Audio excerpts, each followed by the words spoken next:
नमस्कार। साहित्य तक के बुक कैफे के एक दिन एक किताब में मैं जयप्रकाश पांडे आपका स्वागत करता हूं और आज मैं ज्योतिबा फुले व्यक्तित्व और विचार इस पुस्तक के साथ उपस्थित हूं। ये गंगाधर बालकृष्ण सरदार की पुस्तक है जिसका मराठी से अनुवाद डॉक्टर गजानन चव्हाण ने किया है। ज्योतिबा फुले का नाम हिंदी जगत में भी अनजाना नहीं है।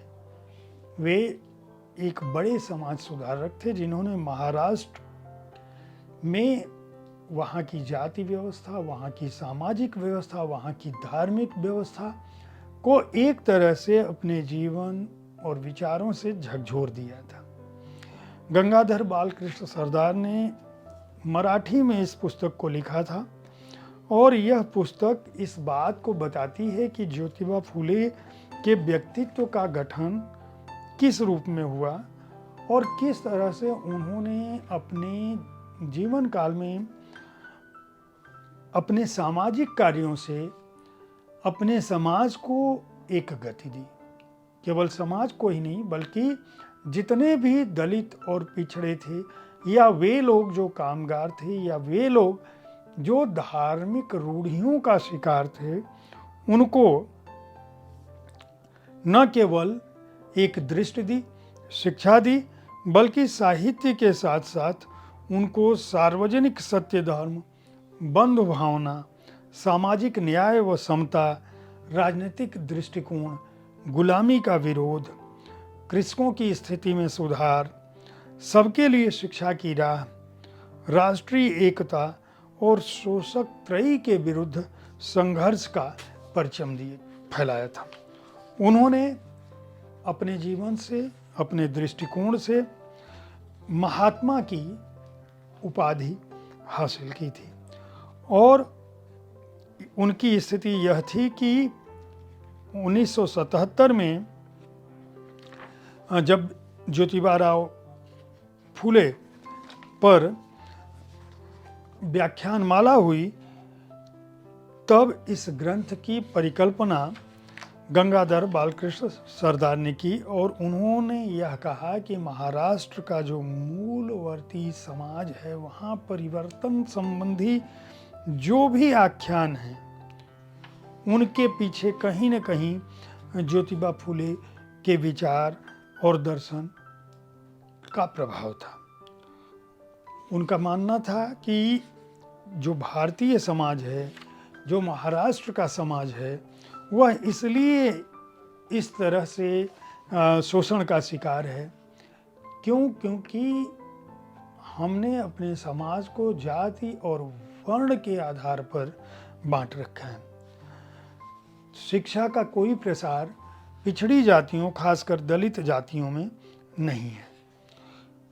शिक्षा का जो माध्यम था, संस्कृत पाठशालाएं ब्राह्मणों के पास थी, सवर्ण वर्गों के लिए अंग्रेजी विश्वविद्यालय थे, अंग्रेजी विद्यालय थे। ऐसी स्थितियों में जो महाराष्ट्र का मूल निवासी है, जो गरीब है, जो दलित है, जो पिछड़ा है, वह आखिर क्या करे। ज्योतिबा फुले को बहुत अच्छी तरह से समझ में आ गया था कि वर्ण व्यवस्था शोषण का एक माध्यम है और इसको बदलने के लिए सामाजिक जागरूकता बहुत आवश्यक है। लेकिन इसके लिए क्या किया जाए।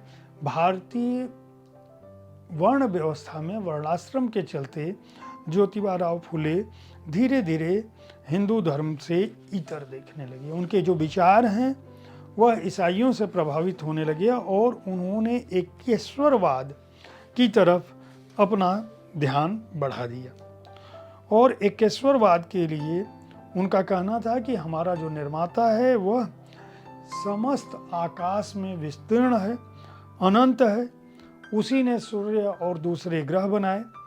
इसलिए यह कहना गलत है कि जो सामर्थ्यवान है, जो शासन की पद्धति है, जो न्याय तत्व का जो सिद्धांत है, वह सब कुछ केवल उन्हीं के लिए है जो सवर्ण है या जो सक्षम है।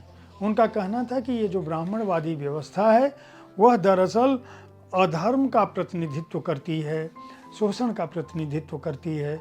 वर्णाश्रम में यह कहीं नहीं बताया गया, ईश्वरीय व्यवस्था में यह संभव ही नहीं है कि वह कोई वर्ण बनाकर मनुष्यों को बांटे। ईश्वर यह बांट ही नहीं सकता, इसीलिए वो परंपरा, प्रेम, शास्त्र प्रमाण और रूढ़िवादी संस्कारों पर उनकी जो है पैनी नज़र थी। और यहाँ तक कि जब ज्योतिबा राव ने अपने विद्रोही विचार और दर्शन को महाराष्ट्र में संस्थाओं के माध्यम से, अपने विचारों के माध्यम से, प्रवचनों के माध्यम से फैलाना शुरू किया, तो यह स्पष्ट रूप से कहना शुरू कर दिया कि भट्ट लोग अपना पेट पालने के लिए अपने स्वार्थी ग्रंथों में से बार बार जगह जगह अनाड़ी शूद्र लोगों को उपदेश देते हैं। इससे उनके मन में, मतलब जो शूद्र है उसके मन में पूज्य भावना पैदा होती है भट्टों के प्रति। ये ईश्वर को जो सम्मान मिलना चाहिए उसकी व्यवस्था अपने लिए कर चुके हैं और यह एक अन्याय है। भट्ट लोगों को ईश्वर के सामने इस अन्याय का जवाब देना पड़ेगा। वे अपने उपदेशों से शूद्र लोगों पर इतना प्रभाव डाल चुके हैं कि वे अमेरिका के गुलामों की तरह दुष्टों से मुक्ति दिलाने वाले, स्वतंत्रता देने वाले, उपकार करने वाले जो लोग हैं, वो यह कहकर उनके ऊपर अत्याचार करते हैं और उनको उस व्यवस्था में रखते हैं जो पशुओं के लिए भी त्याज्य होनी चाहिए। पशु को भी आप समय पर आहार देते हो, लेकिन दलितों के लिए पूरी की पूरी व्यवस्था जो है शोषकों की थी। यह पुस्तक जो है वह विचार प्रवाह और अनुशीलन है ज्योतिबा राव फूले के काम का।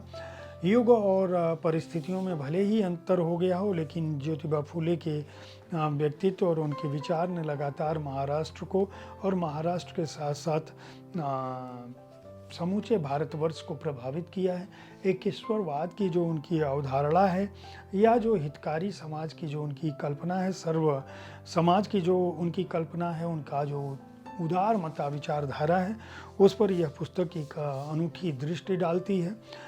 अनुवाद इसका बहुत ही सहज है। डॉक्टर गजानन चौहान ने अनुवाद सही किया है। सामयिक प्रकाशन ने इस पुस्तक को प्रकाशित किया है। हार्ड बाउंड संस्करण में यह पुस्तक प्रकाशित की गई है और 258 पृष्ठों की पुस्तक का मूल्य हार्ड बाउंड संस्करण का 695 रुपये है। उम्मीद है साहित्य तक का यह एपिसोड आपको पसंद आया होगा। इस कार्यक्रम में आप किस तरह की पुस्तकों की चर्चा चाहते हैं, इसके बारे में अपनी राय से हमें ज़रूर अवगत कराएं। हमारी कोशिश होती है कि विविध विधाओं की पुस्तकों के साथ आपके पास हर दिन पहुंचूं, ताकि आपको अपनी पसंद की पुस्तक चुनने में आसानी हो। कल ठीक इसी समय ऐसे ही किसी एक कृति के साथ मैं फिर मिलूंगा। देखते रहिए साहित्य तक। धन्यवाद।